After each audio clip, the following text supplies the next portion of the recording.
Hey, what's up guys? Well, the embargo has lifted and I'm able to talk about everything I want. And so here is the time, guys. Let's rip the band-aid off. I've read all the comments for the latest Lords of the Fallen vid that we did.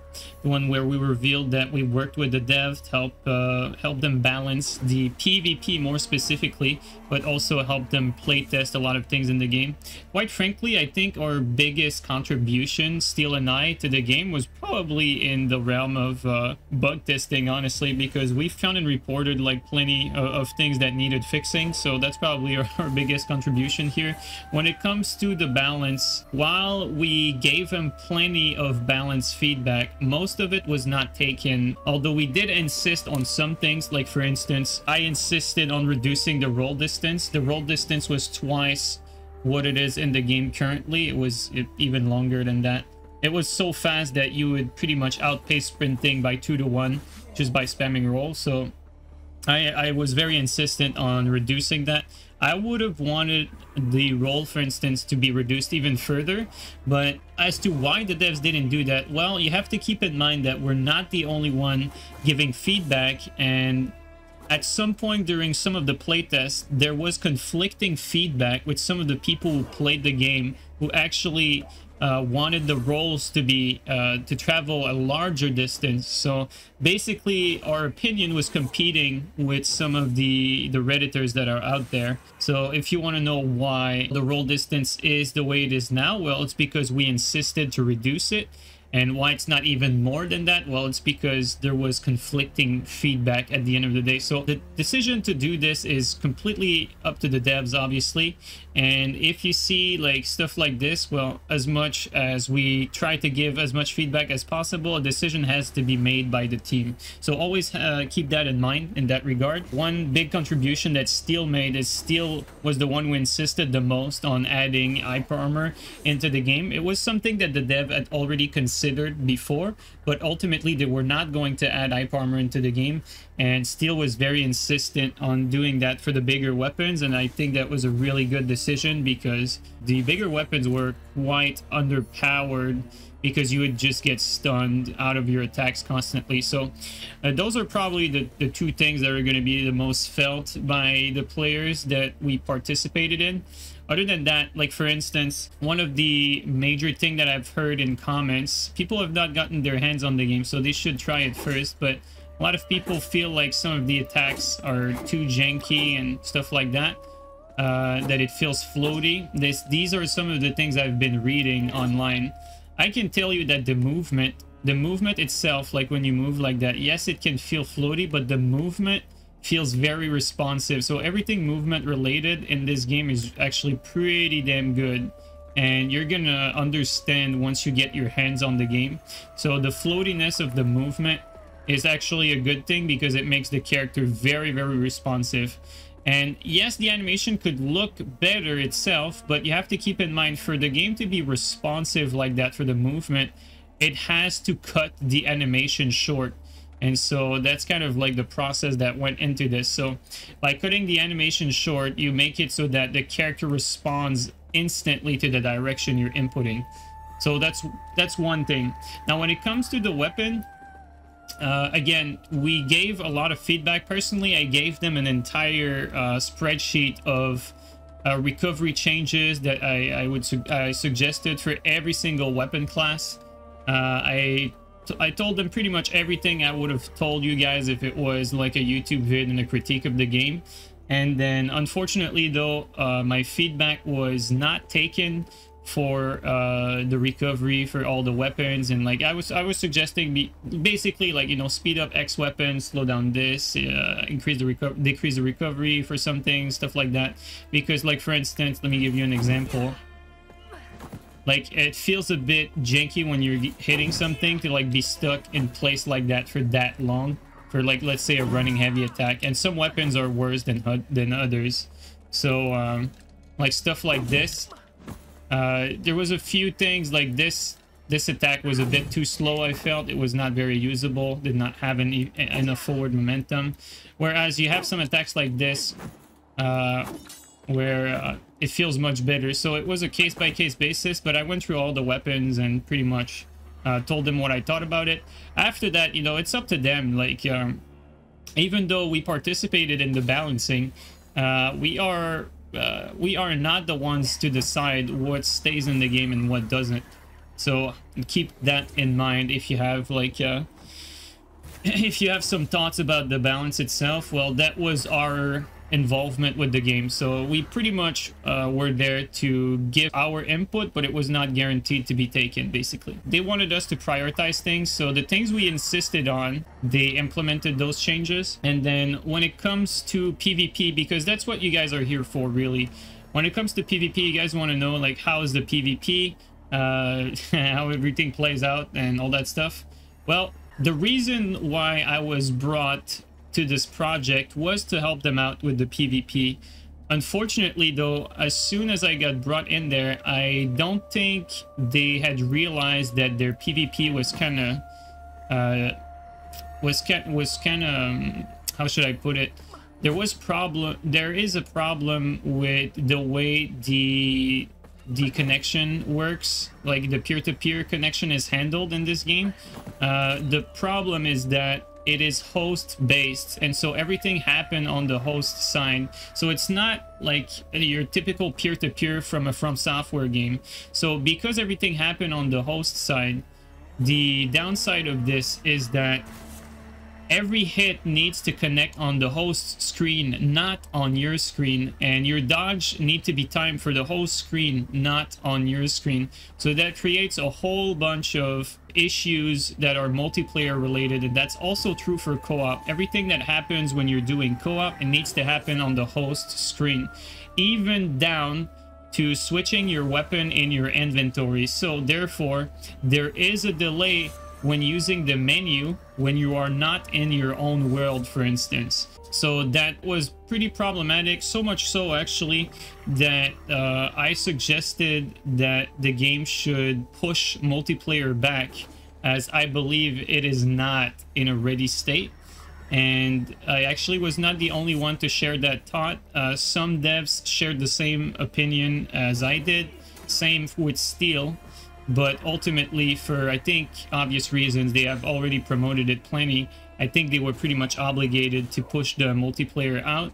With that being said, this is pretty negative when considering the multiplayer side of things, which is unfortunate because it's going to likely cast a big shadow on what is a good single player game.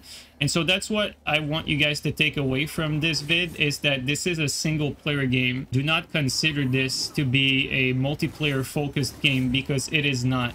As much as they brought Steel and I to help them out, unfortunately we can't really help them out with the netcode side of things. And so if you do try to play multiplayer, you will experience rubber banding, you will experience plenty of desync, and I would say that I did not have a good experience testing stuff with Steel, to a point where I did not feel like it was worth the time for the dev to spend a lot of resources on balancing the multiplayer side of the game. That was my takeaway from this, and I think the devs also understood that, and therefore the focus for this game is going to be on the single player side of things. And with that being said, the game itself is really good. The PvE is good. The armors, there's really some good qualities. Obviously, this is a Souls-like game. It is not a From Software game, though, as much as it can take inspiration for games like Bloodborne and Dark Souls 3 in particular. Those two games, I think, are the biggest inspiration for Lords of the Fallen. Well, as much as they take inspiration from it, it doesn't play like them. The deflection mechanic, or the parry mechanic, is definitely very different from those. It's clearly more of a Sekiro style, if you may, but it doesn't have the same sort of gameplay flow either.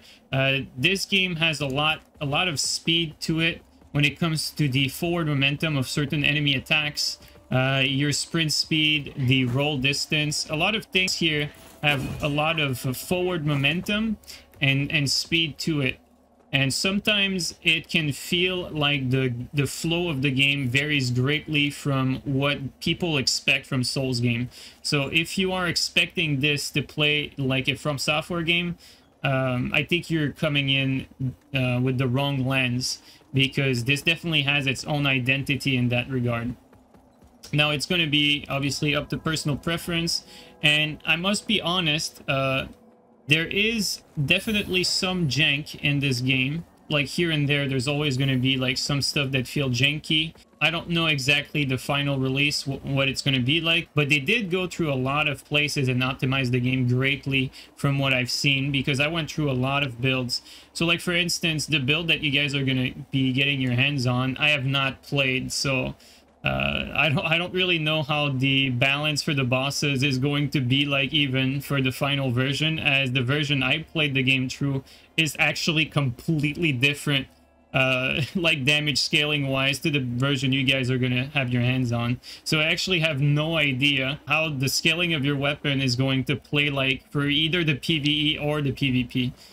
So take that for what you will. But yeah, at the end of the day, it was still a great experience to have this opportunity to work with them. I think they were a bit disappointed that their PvP was not pleasing Steel and I, but I also think that they are like, these devs are pretty realistic, and they understood that we were not trying to bash on their game or anything. So I just wanted to give you guys, you know, the real TLDR, because I don't want you guys to be disappointed when you get your hands on the game. And I don't want people to think that this is going to be a game where you'll want to invade. I want you guys to go into this with the perspective of a fresh new experience, experiencing a PvE playthrough, maybe even multiple PvE playthrough. I think the combat itself has enough variety to keep the PvE fun and interesting. And if you're in no rush to playing the game, you can explore areas in both the Umbral world and the real world, and it can be quite a lot of fun to just explore and just, you know, play through the game normally as you would with any PvE game. So I think these are the most important things that I wanted to get out of the way. The bosses, I think some bosses are really nice in this game, and some other bosses feel like they feel like a bit less fair, if you may, like in a sense that sometimes you feel like there is a bit of jankiness to some bosses, and then some of them feel really good to play against. And I think it's a case-by-case basis on that front. These are my honest thoughts for the bosses. When it comes to the armors and the tint system, you can pretty much customize the look of your armor and the color of your armor, which is really nice. So you can have an armor like this that you could put different colors on. Basically, you can color your armor either gold, either black, either different types of silver, steel. The customization for the armor and the armor shader is really, really nice. Like, this is one of the best aspects of the customization and the fashion in this game. You can really have some badass looking knight characters here, and that's something I definitely appreciate. I wish From Software would implement something like this, honestly. I think this is one of the things that that I feel like this game has, like, over other Souls-like game. I feel like their armor customization right now is the best for any Souls-like. So that's for the armors. The weapon variety, they really have some cool weapon designs. Every weapon class has their own moveset. But movesets do not vary within the same class. So for those of you who've played Demon Souls Remake, for instance, well, here you go. Like every straight sword are gonna have like a similar moveset. Every spear gonna have similar moveset, and so on and so forth. So movements are gonna vary between those. Alright, well, I think that's going to be it for today. So these are my honest thoughts about Lords of the Fallen. Do I think it's worth playing and worth buying? Yes, it definitely is. But like I said, I want to make sure that you guys understand that the focus for this is not on PvP. I want to keep the expectations reasonable. I don't want people to get too overhyped for this, because if the game gets backlash, I honestly don't think it deserves it. So I would rather be more tame in the excitement in this particular vid, and to have people expect less and to be pleasantly surprised by their PvE experience. So these are the takeaways that I want you guys to bring with you when playing the game. So I hope you guys enjoyed this first quote-unquote review, if you may, of Lords of the Fallen. Well, it's not really a review, but more like information session, you know, no filter information session about Lords of the Fallen. So even though I was involved with the game, you know, you guys know I will always be honest with you. Even though I love these devs and I have a lot of respect for them, I have to say it as it is. I definitely think that the PvP and the multiplayer in general here is definitely not what you want to play this game for. It's the PvE for sure. So yeah, I hope you guys enjoyed this, and I'll catch you guys up next time. Take care, everyone.